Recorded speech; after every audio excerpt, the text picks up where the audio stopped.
Bismillahirrahmanirrahim. Assalamualaikum warahmatullahi wabarakatuh. Alhamdulillah, sahabatku yang berbahagia, kita kembali bertemu di channel saya ini. Saya selalu mendoakan semoga Anda semua dalam keadaan sehat walafiat, bahagia bersama dengan keluarga yang Anda cintai, dan bisa menggunakan usia yang Allah berikan untuk berbenah memperbaiki diri. Sahabatku yang berbahagia, setiap Muslim tentu ingin menyempurnakan keislamannya. Salah satu bentuknya adalah dengan menunaikan ibadah haji. Namun, dalam konteks Indonesia, ada sejumlah kendala yang membuat kita tidak mudah untuk menjalankan ibadah tersebut. Yang pertama, tentu saja faktor waktu tunggu. Di tempat saya, paling tidak diperlukan waktu tunggu selama 30 tahun, bahkan lebih. Bayangkan kalau saat ini Anda berada di usia 40 tahun, kalau Anda harus menunggu 30 tahun ke depan, berarti usia 70 tahun lebih. Barangkali Anda baru kesempatan untuk menunaikan ibadah haji. Yang kedua, kendala dari sisi finansial. Sebagaimana kita ketahui bahwa menunaikan ibadah haji membutuhkan biaya yang tidak sedikit. Bahkan kalaupun kita hari ini sudah menyiapkan dana untuk berangkat haji, manakala tiba saatnya kita untuk berangkat, mestinya ada biaya-biaya tambahan yang menyertainya. Lalu yang ketiga tentu saja dari sisi fisik atau kesehatan. Manakala kita memiliki keterbatasan penyakit sana-sini yang barangkali menggerogoti diri kita, itu menjadi sebuah kendala untuk kita bisa menunaikan ibadah haji. Nah, dari tiga pertimbangan itu, banyak di antara kita yang barangkali memandang dengan kacamata pesimis, apakah saya bisa untuk menunaikan ibadah haji? Nah, tentu saja, sahabat yang berbahagia, tidak ada yang tidak mungkin. Kalau Allah menghendaki, siapapun akan dipanggilnya untuk datang ke rumahnya, ke Baitullah. Namun, ketika kita tidak mampu, karena berbagai kendala yang tadi saya utarakan, itu bukan berarti menghalangi kita untuk menyiapkan diri kita menjadi sosok manusia-manusia haji. Saya mengatakan manusia haji, karena ketika kita ke Baitullah, itu artinya kita mendatangi rumah Allah. Kita mendatangi kekasih hati yang selama ini kita rindukan, kita dambakan. Namun karena kendala-kendala yang menghalangi kita, kita boleh jadi tidak berkesempatan datang ke rumah Allah. Karena itu, kita harus belajar untuk mengundang Allah datang ke rumah kita, datang ke hati kita. Nah, bagaimana caranya? Caranya adalah kita perlu belajar meneladani sosok sentral dalam ibadah haji, yaitu Nabi Ibrahim alaihissalam. Sahabat yang berbahagia, Nabi Ibrahim ini mendapatkan satu sebutan yang istimewa, yaitu Khalilullah. Khalilullah itu secara sederhana adalah orang yang mencintai Allah dan sekaligus dicintai oleh Allah Subhanahu wa Ta'ala. Bahkan di dalam Al-Quran disebutkan, Inni ja'iluka linnasi imama. Nabi Ibrahim diciptakan Allah hendak dinobatkan sebagai imam, pemimpin bagi seluruh manusia. Nah, kenapa ini terjadi? Tentu karena di dalam sosok Nabi Ibrahim alaihissalam terdapat sejumlah keistimewaan-keistimewaan yang begitu banyak. Nah, apa saja keistimewaan Nabi Ibrahim alaihissalam sehingga beliau mendapatkan kemuliaan semacam itu? Bahkan mendapatkan sebutan sebagai Khalilullah. Yang pertama, sahabatku yang berbahagia, Nabi Ibrahim adalah sosok manusia yang jempolan dalam menunjukkan ibadahnya, bahkan rasa cintanya kepada Allah Subhanahu wa Ta'ala. Beliau sosok hamba sejati. Dalam fragmen sejarah kita ketahui, Ada beberapa bentuk kejadian-kejadian yang mencerminkan betapa besar cinta beliau kepada Allah Subhanahu wa Ta'ala. Satu, ketika beliau membawa istri beliau Siti Hajar dan anaknya yang masih bayi, Nabi Ismail alaihissalam, ke sebuah gurun yang tandus, yang gersang, yang tidak ada kehidupan di situ. Dan beliau diminta mengantarkan dua orang yang dia cintai itu ke tempat seperti itu. Bayangkan, beliau menunggu 90 tahun agar memiliki anak. Dan ketika sudah memiliki anak, diperintahkan Allah untuk mengantarkan istrinya dan anaknya itu di sebuah tempat yang seperti itu, yang di sana tidak ada kehidupan. Ketika beliau harus meninggalkan istrinya dan anaknya, Siti Hajar bertanya kepada suaminya, "Wahai suamiku, adakah ini perintah Allah?" Dan Nabi Ibrahim mengatakan, "Benar, wahai istriku, ini perintah Allah Subhanahu wa Ta'ala."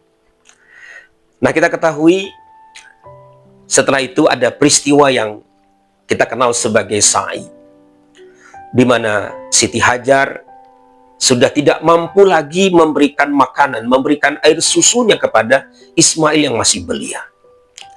Beliau lari ke sofa, lari ke Marwah, dan tidak menemukan air di dua tempat itu. Dan ternyata air itu justru muncul dari hentakan kaki Ismail yang masih belia. Tidak hanya berhenti di situ.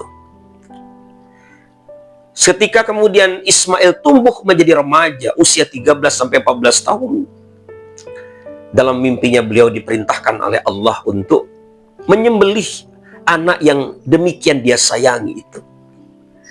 Dan yang menarik, sahabat yang berbahagia, ketika beliau menunaikan perintah Allah itu, beliau tidak melakukannya secara otoriter. Di dalam Al-Quran surat As-Saffat ayat 102 itu direkam sebuah dialog yang menarik antara ayah dan anaknya itu. "Ya bunayya, inni ara fil manami anni azbahuka." Wahai anakku, aku melihatmu di dalam mimpi, aku menyembelihmu. Fanzur maza tara. Coba pikirkan bagaimana pendapatmu. Coba lihat baik-baik dialog Ibrahim ini. Beliau menyampaikan kepada anaknya mimpi yang Allah sampaikan, dan di situ dia diperintahkan untuk menyembelih anaknya. Namun beliau tetap meminta pendapat dari buah hatinya itu. Dan Nabi Ibrahim meminta pendapatnya kepada anaknya, dan ternyata anaknya adalah sosok yang tidak kalah salih dari ayahnya. Beliau menjawab, "Ya abatif alma tu'maru satijidini insyaallah minas sabirin." Wahai ayahku, lakukan apa yang diperintahkan kepadamu, satajiduni insyaallah minas sabirin. Niscaya engkau akan mendapatiku sebagai orang-orang yang saleh, ya. Jadi menarik sekali. Pada saat itu Nabi Ibrahim mengorbankan anaknya sebagai bentuk cintanya kepada Allah. Namun ketika Allah melihat pengorbanan sungguh-sungguh dari Nabi Ibrahim, karena Allah sedemikian sayang kepada Ibrahim dan putranya Ismail, digantilah Ismail sebagai manusia dengan domba. Nah, menurut para ulama kita, peristiwa ini sekaligus mengajarkan bahwa kita tidak boleh menumbalkan manusia, sekaligus sebagai bentuk pembelajaran kepada kita bahwa ketika Allah meminta pengorbanan bentuk apapun, maka anak sekalipun itu harus rela kita korbankan. Namun sekali lagi, karena Allah mencintai manusia, Allah mengganti Nabi Ismail dengan domba sebagai sebuah simbol bahwa kita tidak boleh mengorbankan anak itu dalam kehidupan kita. Nah, yang kedua, sahabatku yang berbahagia,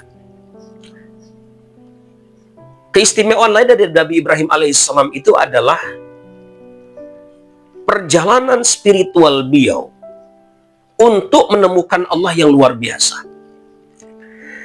Kita ketahui ketika beliau masih remaja, ya, beliau mencari Tuhan. Beliau menengok bintang, beliau mengira, oh Tuhan itu adalah bintang. Namun ternyata ada cahaya yang lebih terang lagi, yaitu cahaya bulan. Maka dia berpikir bahwa bulanlah Tuhan itu. Dan begitu malam digantikan dengan siang, muncul matahari dengan cahaya yang terang benderang. Disitulah beliau menyimpulkan Tuhan itu adalah matahari. Namun begitu siang berganti malam, beliau menyimpulkan tidak mungkin Tuhan itu dibatasi ruang dan waktu. Di mana pada akhirnya Allah mengenalkan eksistensinya kepada Nabi Ibrahim alaihissalam. Bentuk penyaksian beliau kepada Allah itu diabadikan dalam ungkapan wajjahtu wajhiya lilladzi fataras samawati wal ardh hanifa muslima wa ma ana minal musyrikin, ya.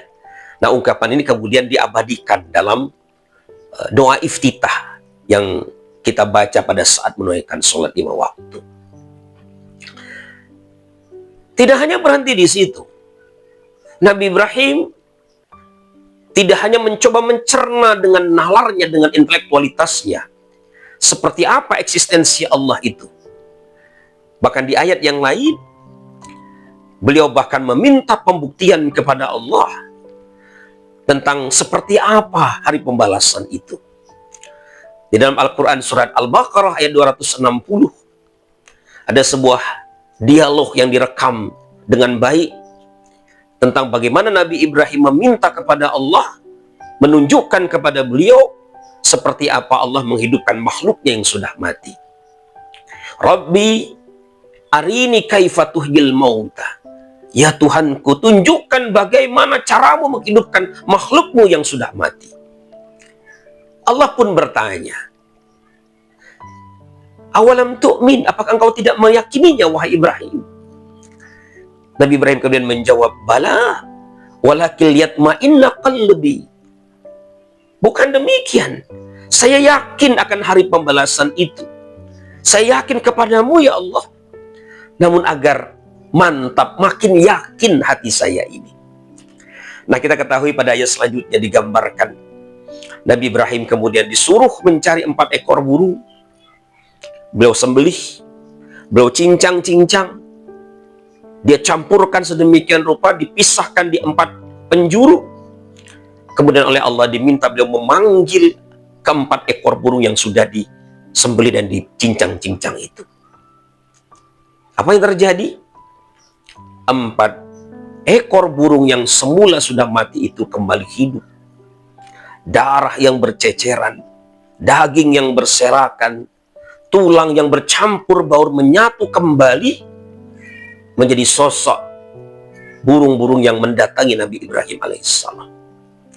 Nah, disitulah beliau demikian yakin tentang kebesaran Allah. Betapa ketika Allah menginginkan sesuatu, dengan segala kekuasaannya, apapun bisa dilakukannya. Nah, sahabatku yang berbahagia, inilah 2 keistimewaan dari Nabi Ibrahim alaihissalam. Kalau kita mampu meneladani pribadi beliau, bagaimana kita bisa menjadi hamba yang benar-benar mencintai Allah dan terus bertumbuh dengan mencari pengetahuan-pengetahuan baru yang semoga menambah keyakinan-keyakinan kita, maka insya Allah dengan meneladani 2 sikap semacam itu, kita akan menjadi manusia-manusia yang sebagaimana Nabi Ibrahim alaihissalam menjadi manusia haji. Semoga bermanfaat. Terima kasih atas perhatian Anda. Wassalamualaikum warahmatullahi wabarakatuh.